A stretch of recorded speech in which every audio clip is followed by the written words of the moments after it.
Welcome to Sri Bharat news Ongole. తర్వాత party సిద్ధాంతాలు RPI party Republican party of India Ambedkar గారు స్థాపించారు.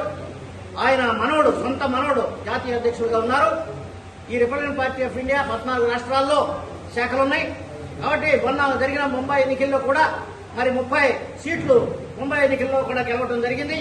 కాబట్టి ఈ పార్టీ అన్ని చోట్ల కూడా మంచి అభివృద్ధిలోకి వస్తుంది.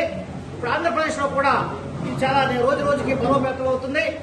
దాన్ని ఇంకా బలోపేతం చేయడానికి మరి భవిష్యత్ కార్యాచరణ ఏంటి, పార్టీ సిద్ధాంతాలు ఏంటి, ప్రజా ఉద్యమాలేంటి, వీటన్నింటినీ కూడా ప్రజల్లో వివరించడానికి నాయకులను తయారు చేసేటటువంటి కార్యక్రమంలో భాగంగానే ఈ యొక్క నాయకులకు శిక్షణ, కార్యకర్తలకు శిక్షణ అనేటువంటిది మనం తీసుకున్నాం.